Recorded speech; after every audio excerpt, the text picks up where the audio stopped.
Thank you for everybody joining us today for our budget update. By way of introduction, I'm Sally Farrow, partner that heads up our private client trust and probate team. I'm joined by my colleagues Gillian McGill, Emily Wall and Dominic Carter. So I think the overall message that came from the Chancellor yesterday was that he viewed this as a budget for the long-term growth. His aims are delivering lower taxes, better public services and more investment.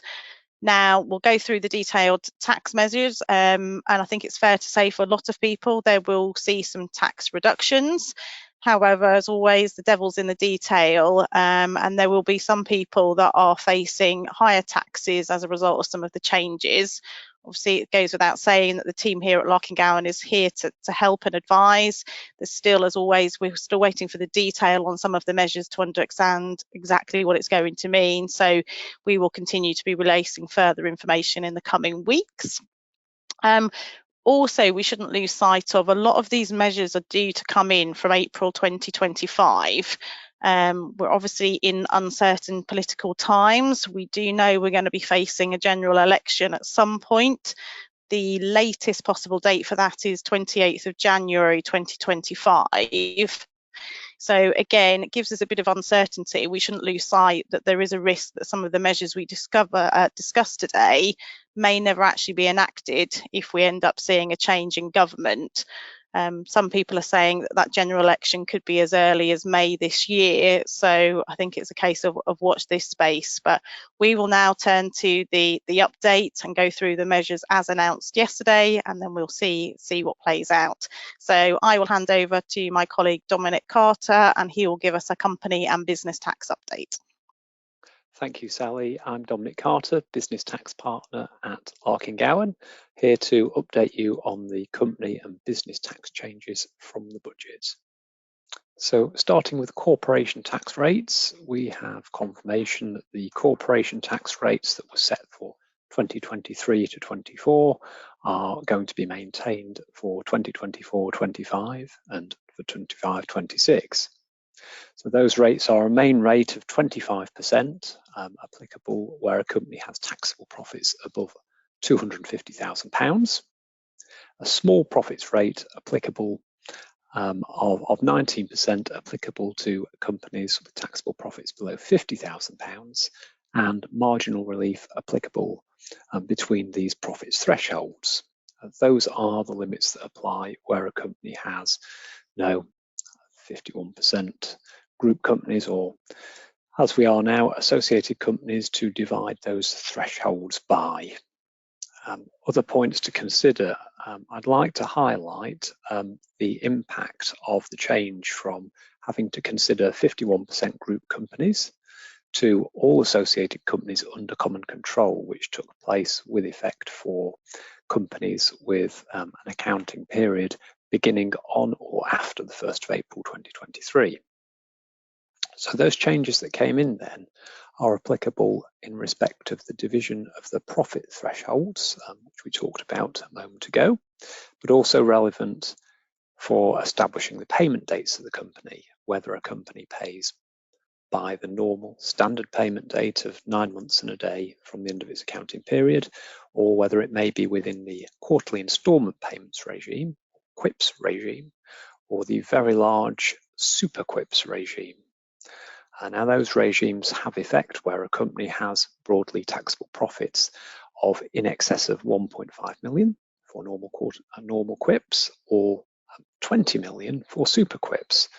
But as we said, those figures have to be divided by the number of formerly 51% group companies, now associated companies, and that will reduce those to much smaller amounts. This is very much a deferred impact for some companies, because when you consider the fact that for the tax payment dates, you are looking back to the number of 51% group companies or associated companies on the last day of the preceding corporation tax accounting period, you can see it takes a while for this really to have an impact, depend on your year end.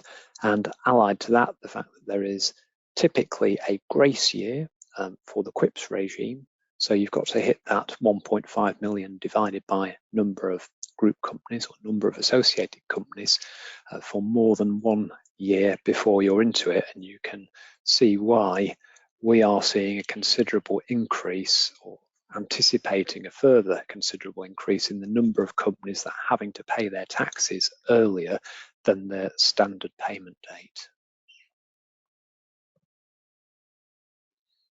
Capital allowances.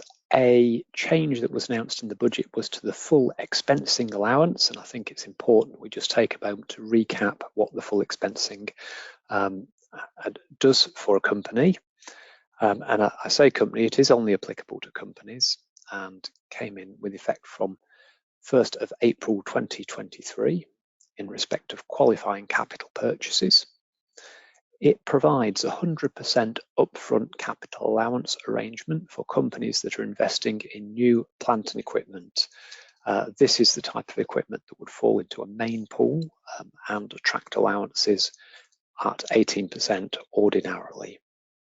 There is also a sister full expensing allowance that provides a 50% first year allowance for qualifying special rate pool assets. So these are the assets that would ordinarily attract 6% writing down allowances.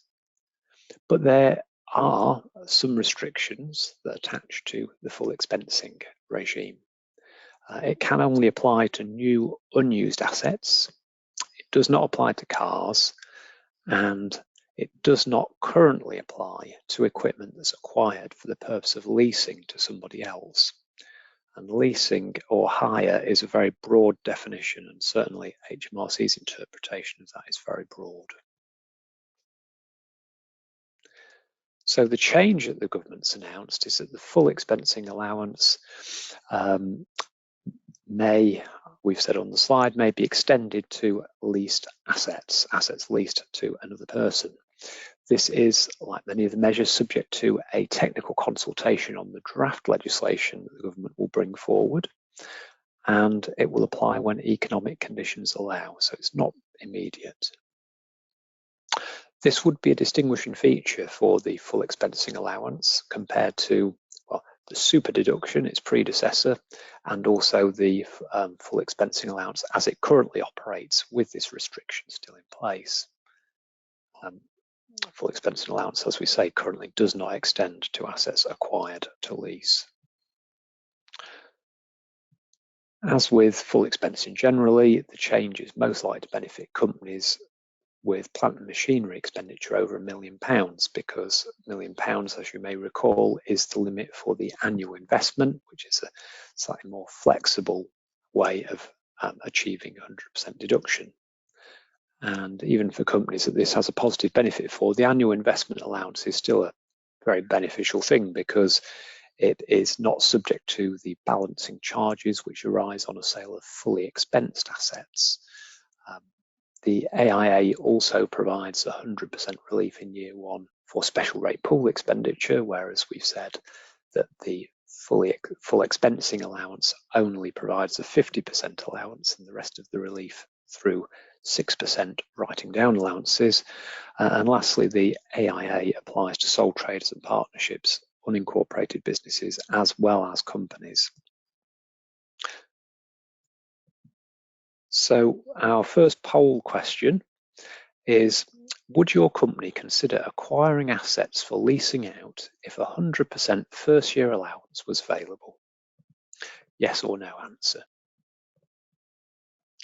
Wow, 45% said yes, 55% said no, which I had expected probably a smaller yes answer than that. That's very interesting, but it does actually reflect our experience that this is probably going to be slightly more significant than we thought. We have we act for numerous companies who have been caught by this restriction. We know that there has been an HMRC nudge letter campaign encouraging people to re-examine super deduction claims they've made, and this restriction on leasing does seem to be one of the things that HMRC was very aware of. So yeah, I think I'd be on the same page as our respondents. Thank you. Creative industry tax reliefs was something that the Chancellor made quite a lot of yesterday. He announced further changes to the tax credits available to those operating in creative industries. Visual effects costs for high-end TV productions will receive tax credit 39%, with an 80% cap on qualifying expenditure being removed. That is another one of these measures subject to technical consultation on draft legislation. Two further measures are going to be legislated in the finance bill, but won't take effect until 1st of April 2025, are as follows. The increased tax relief rates for performing arts, museums and galleries are to be made permanent. The rates from the 1st of April 2025 are to be 40% for non-touring theatres, museums and galleries, and 45% for touring galleries, orchestras, museums and galleries. I should say, though, that is a 5% reduction from the current rates applicable under those regimes, but as we say, they have been made permanent. Independent films with budgets of 15 million or below will receive tax credit of 53% on qualifying expenditure, up to 80% of the film's total core expenditure, as we said, from 1st of April 25. Stamp duty land tax is an area where we've had a notable change, and I would say an equally notable non-change. The change that was announced in the budget speech is the abolition of multiple dwellings relief. The multiple dwellings relief provided a bulk purchasing relief for the acquisition of multiple dwellings. Where it applied and was claimed, stamp duty SDLT was charged based on the average purchase price per dwelling, which tended to bring the amount of SDLT down quite considerably in some cases. It has been abolished for transactions completing on or after the 1st of June this year, albeit with transitional provisions where in a land transaction contracts have been exchanged on or before the 6th of March. Interestingly, the government has chosen to abolish the relief in full. There have been a spate of cases that have been litigated by HMRC over the last couple of years where claimants have been found not to have met the required conditions. It's also considered by government that it didn't meet the original policy intention of increasing new housing supply. I would remind people that the rules which apply to the purchase of 6 or more dwellings, which are treated as non-residential for SDLT purposes, continue to be taxed at the non-residential rates. So that was the change. The no change position is as respect mixed use acquisitions. So this is an acquisition of property which has both residential and non-residential elements. And like multiple dwellings relief, it had been under the microscope following government consultation at the back end of 2021. But in this case, they have not decided to make any changes. People familiar with SDLT will know that the mixed use arrangement does not apply an apportionment of the consideration between residential and non-residential elements of a mixed purchase, and nor is there any de minimis. There doesn't have to be a particular proportion of non-residential property in the transaction. The application of non-residential rates does mean that a maximum rate of 5% applicable to non-resi transactions applies, rather than the much potentially higher residential rates of 15% or more. The scope for significant savings has again led to a great many tax cases that have been litigated. HMRC have had considerable success in that regard. And the government has, as we say, decided against making any changes to the legislation, such as what might have appeared logical, the introduction of some form of apportionment method. Clearly, they are happy that they are tackling the abuse effectively through the tribunals. That brings me to the end of the corporate and business tax session, and I hand over to my colleague, Emily. Thank you, Dominic, and good afternoon, everybody. I'm Emily Wall, a Senior Manager here in our Private Client Trust and Probate team.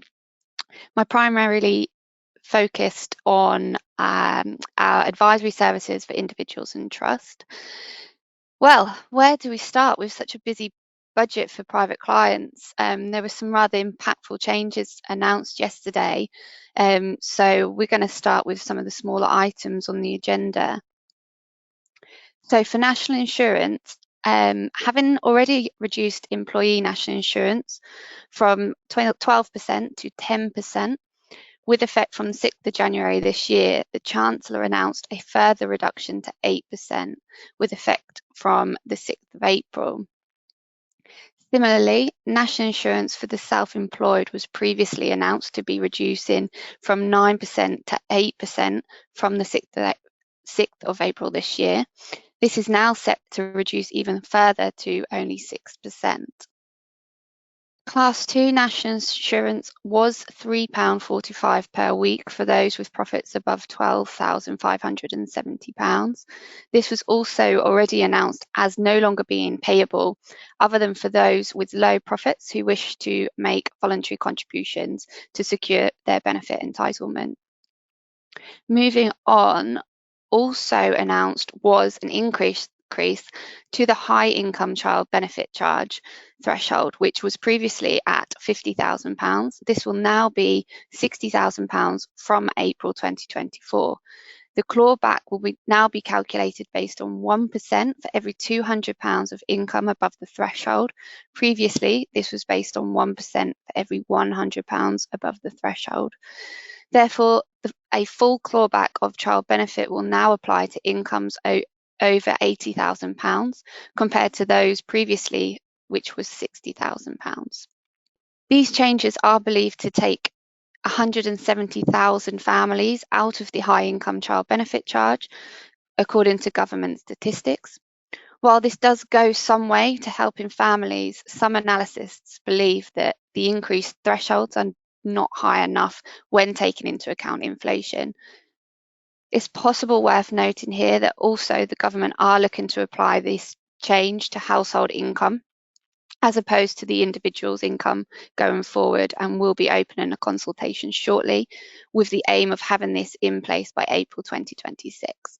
So I think we can expect some further changes to this tax charge in the near future. Here's an illustration of what this may look like for an individual who earns £60,000 per year of employment income and also receiving a child benefit for one child. As you can see there, in 2023-24, with the thresholds as they currently are, they would have had 100% of their child benefit clawed back. However, in 24-25, they will now only have 25% of their child benefit clawed back. To name a couple of other changes that were announced yesterday, the higher rate of capital gains tax payable on residential property has been announced to be reduced from 28% to 24% from April 2024. However, the lower rate will still remain at 18%.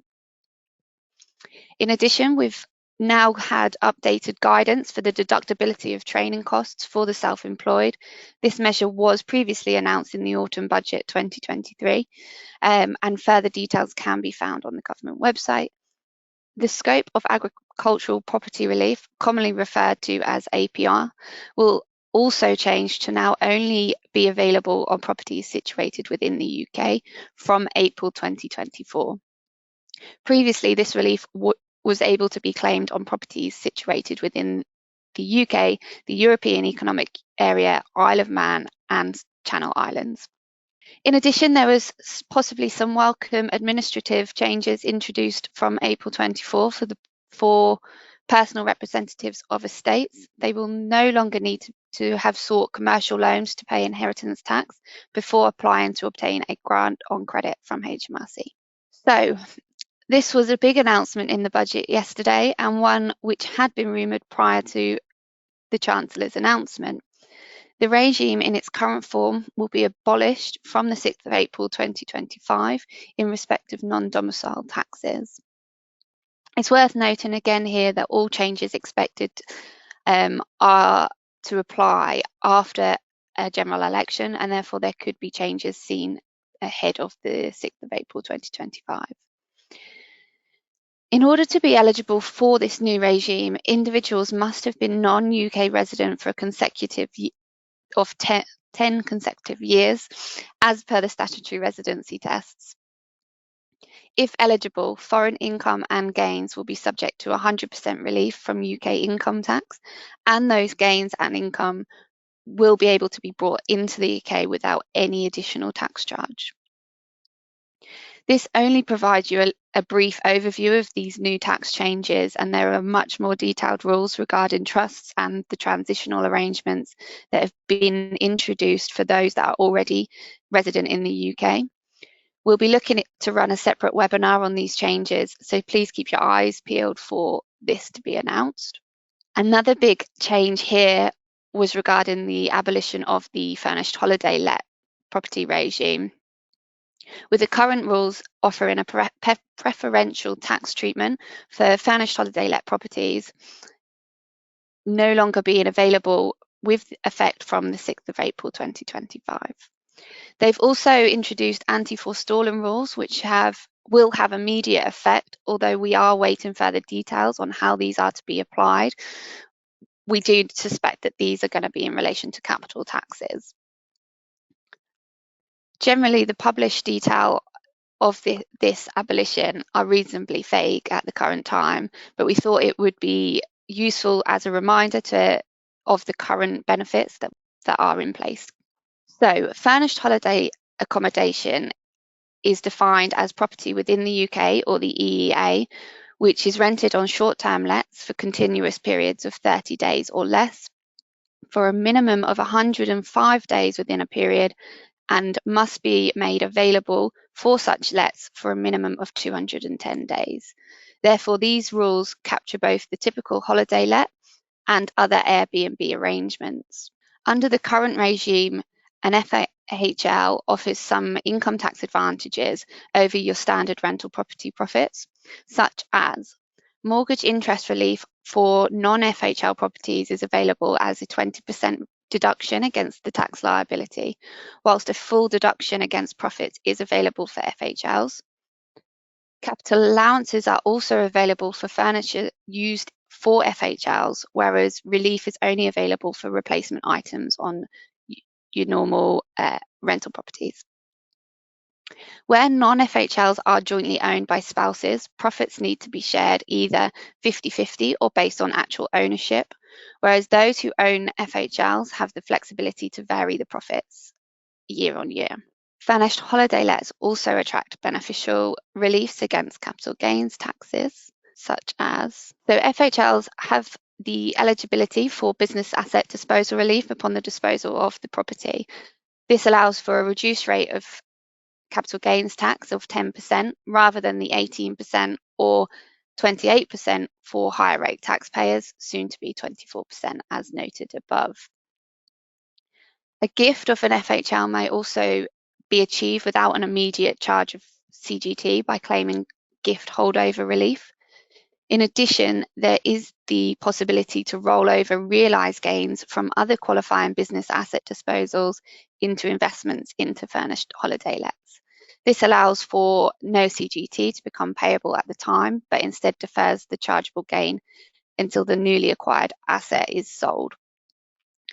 Possibly to note here is that it's not yet known whether the abolition of these rules will mean that those historic deferred gains will become immediately chargeable. We'll continue to seek guidance around this and share with you guys once released. Many discussions have already begun around these measures, and we'd like to hear your thoughts. So time for a quick poll. As a result of the abolishment of the tax release for furnished holiday lets, what do you think the impact will be? Oh wow, so quite an overwhelming percentage of you at 81% believe that holiday let pricing is going to increase to compensate for the loss of relief. Interesting. It's interesting, we've actually had quite a lot of queries already come in this morning regarding these changes. So if you have more opinions, we'd love to hear them, and I invite you today to take part in our tourism and business survey that I believe a link will be shared later on following the presentation. Thank you. I'm now going to hand over to Gillian McGill, our VAT Director. Thank you, Emily. So my name's Gillian McGill and I head up the VAT team here at Larkin Gowan, and we provide support to both commercial and not-for-profit organisations to navigate the murky world of VAT. So the big headline for the VAT world was the increase in the VAT registration threshold. So currently that is at £85,000 for a 12-month period. And with effect from the 1st of April 2024, that will be increasing by £5,000 to increase to £90,000 for a 12-month period. And accordingly, the deregistration threshold will also be increased by £5,000. So remember, when we're considering the registration threshold for VAT, that generally you stand on the last day of the month and look back to the preceding 12 months income and compare that to the registration to see whether you've breached and therefore have to register for VAT or not. So on the 31st of March, so at the end of this month, you would check whether you've breached the £85,000 threshold for the income you've received in the last 12 months. But just 1 month later, you'd be looking back to check whether your income has breached the £90,000 threshold. So if you're currently unregistered for VAT and you're teetering just close to that £85,000 threshold, you want to remain VAT unregistered, you may want to look to see whether you can defer some of your income into April, if that is possible, so that you can remain unregistered for VAT. So time for another little poll. How many years has it been since the VAT registration threshold was last amended? And we'll just give you a couple of minutes to have a think about that one. So the correct answer is 7 years since the VAT registration threshold was amended. So most of you have realised that it has been some time since we had a change in the VAT registration limits. So moving on to some property related changes. These are not specifically VAT measures, but they are changes that Emily has talked about already that could have VAT implications for some of our clients. So furnished holiday lets generate taxable income for VAT purposes. So they count towards your VAT registration threshold.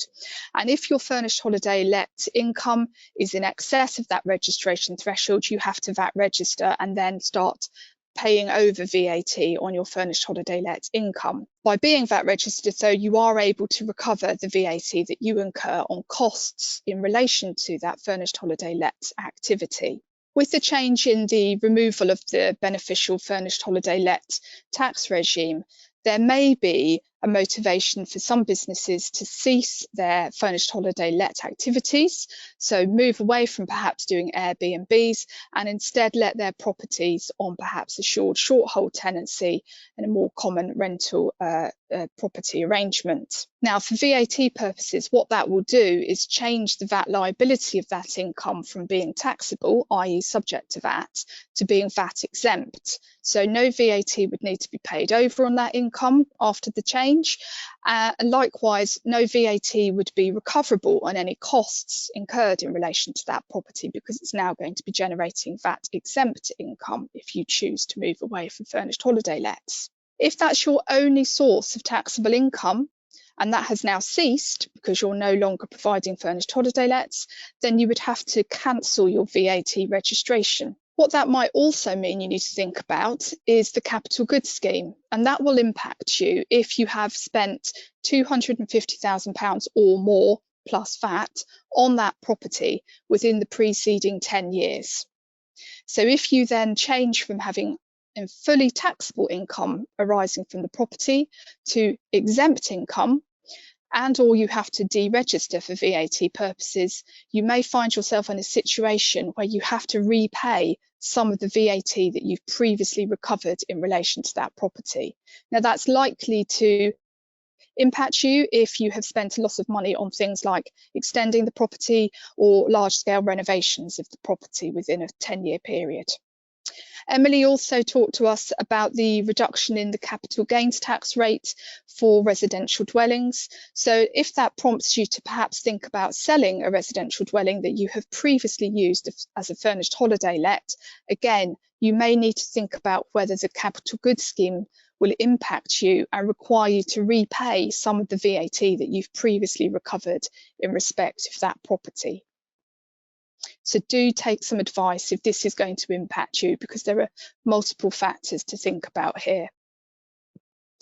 The government announced an additional £5 million of funding for village halls, so it seems a good time to remind ourselves that the construction of a new village hall can benefit from zero rating on those construction costs, where the village hall use will be eligible, and also the village hall has issued a certificate to the contractors ahead of any work starting. Work that doesn't qualify for that zero rating, such as renovations, will be standard rated, so the village hall will bear VAT, and that VAT will be a cost to the village hall unless it's able to VAT register and make recovery of it. We should also remember that village halls were brought into the VAT zero rating relief that came in as an extension on the 1st of February, so just last month, for energy saving installations. So a village hall perhaps looking to put solar panels on the roof will be able to get those at the zero rate of VAT. Dominic talked to us a little bit about some cultural organisations. Again, not a VAT measure, but something that is worth thinking about in the VAT field, because VAT for these sorts of organisations can be extremely complex, partly because they typically qualify for the cultural exemption, which treats any income that they have arising from admission income as VAT exempt, so precluding VAT recovery for them. So many organisations look to see whether it's worthwhile to plan out of the cultural exemption, making their admission income taxable, and then giving them that very beneficial VAT recovery on costs, which will be particularly applicable when, say, a theatre is undertaking a large capital programme. Because of this potential for different organisations to be either in or out of the cultural exemption and have different VAT profiles, it's particularly important that touring productions understand the contractual arrangements that they're putting in place with theatres as to which of them has the contractual beneficial entitlement to the receipt of box office income, because that could be either VAT exempt or standard rated depending upon the contractual arrangements and the profile of the organisations involved. So moving on now to education very quickly. Again, not a VAT measure, but worth commenting on some school related announcements. In the budget yesterday, the Chancellor announced the addition of 15 new free schools.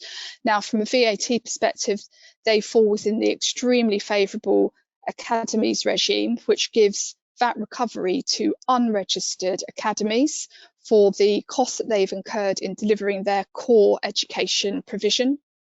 Those academies that choose to VAT register or have to VAT register are seeing VAT recovery in the 90% plus range. So it's an extremely favourable and beneficial regime for them. Let's contrast that with further education colleges, who typically can recover VAT in the order of less than 10% on their costs that they incur.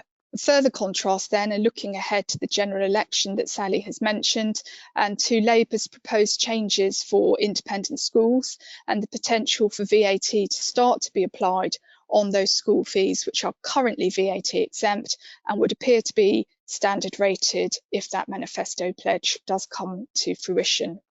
For further discussion on that topic, if it's of interest to you, please do check out our podcast that Dominic and I recorded in January of this year, and it is available on the Lark and Gown website.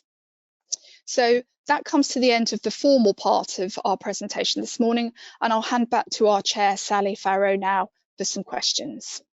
Thanks, Gilly. We've had a few questions come in that we'll go through, but we've got time, so if anybody's got any further questions, pop them into the question box and we will try and get to them.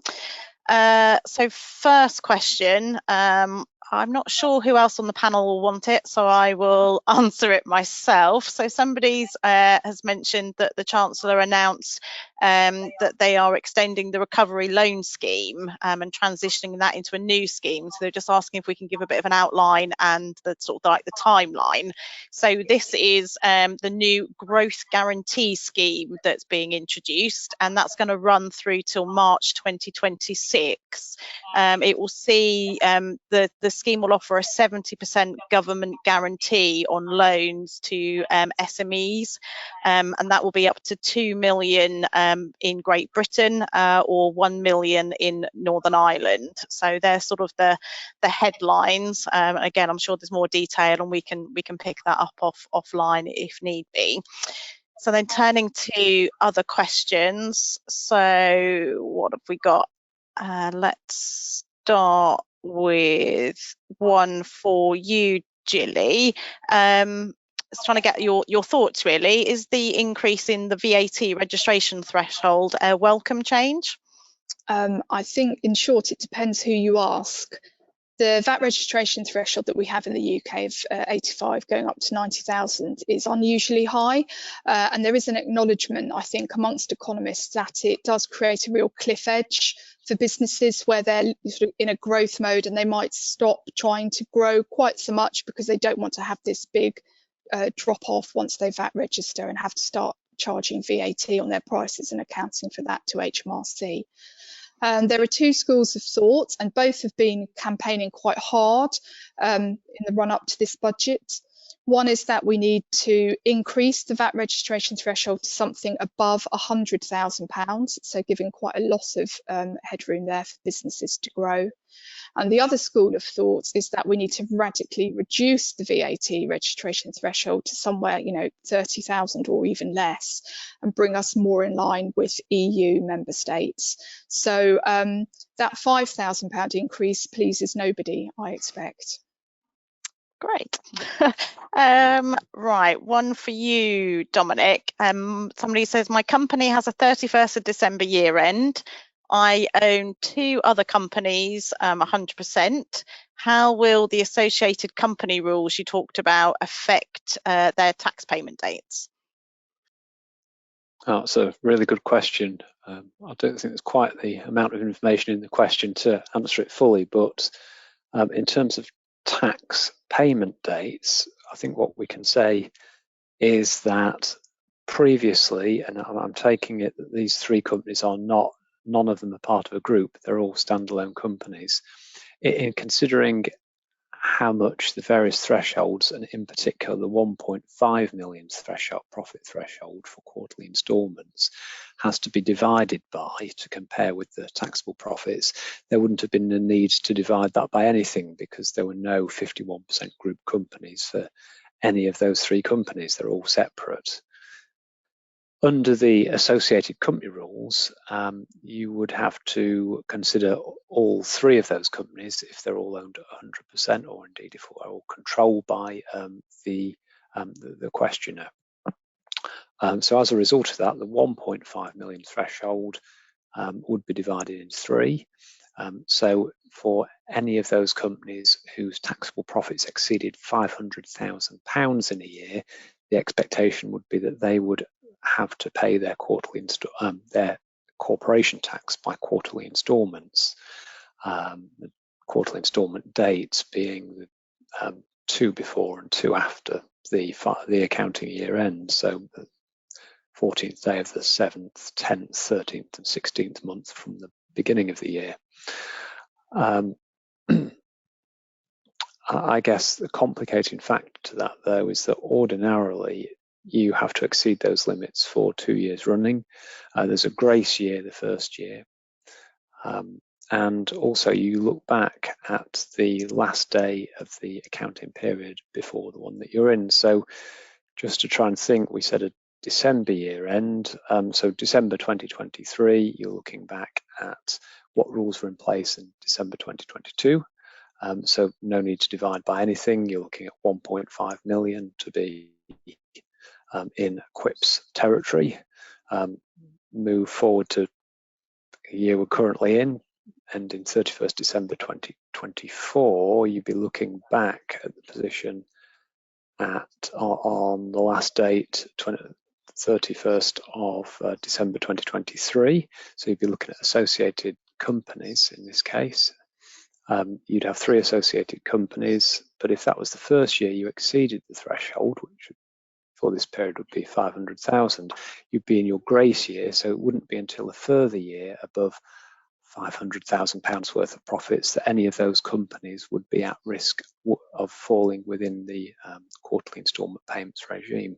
So I think that's a nice example with that year end, because it really sort of illustrates the point I was making, that these rules in theory came in with effect from accounting periods beginning on or after 1st of April 2023. But the effect of that coming through is a latent one that we're going to have to be watching out for companies now and going forward. Thanks, Dominic. I think when I hear explanations from you like that, it makes me glad that I work in private client and we have a 31st of January payment date. So we'll move on. So next one is a private client point for Emily. So in your presentation, you made reference to the statutory residency tests that we're familiar with when we're looking at people's sort of income tax position if they spend time in and out of the UK. Have there been any changes to the statutory residency test? No. Fortunately, no, there's been no changes announced regarding these tests, and we would probably expect these to remain in place given they are relatively new legislation. It's probably one thing to note, though, the government do appear to be trying to bring all other taxes in line with the residency-based regime. This has already been seen with the announcement of an IHT consultation. Excellent.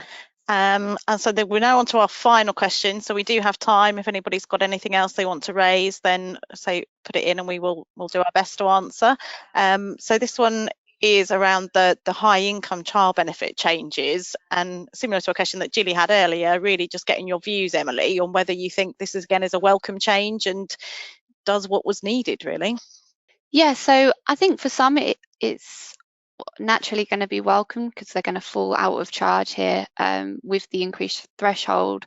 However, there are thoughts that perhaps it's not quite enough. I think it was the BBC released some statistics specifying that a salary of £50,000 back in 2013, when these rules were first introduced, would actually be worth 68,000 in today's terms, and therefore a 60,000 threshold just doesn't quite cover it in terms of the inflation of salaries you'd expect since 2013. So possibly yes, but not quite enough. Yeah, and I guess the announcements that the consultation still to come will help sort of make it fairer across the board, because I know currently a lot of concerns over where you have a couple and you have one high earner and one not so. It's not the same. So moving to a household basis, I think, has to be good news as well. Absolutely. So that is the end of the questions that we've had come in. So all that's left for me to do is thank everybody for attending today. Hopefully you found it helpful. If you have got any further questions that you want to raise, don't hesitate to contact your normal point of contact at Larkin Gowan, or on the screen we have the budget at larkin-gowan.co.uk email address. You can contact there and then the queries will be passed out to the most relevant person in the team. And just another plug, we have put a reference there to the tourism business survey that's been launched. So if we have anybody on the call that's going to have furnished holiday lets, in this industry, we would really welcome you to take part in that survey and get your thoughts and opinions on that sector. So again, thanks for joining and have a good rest of the day.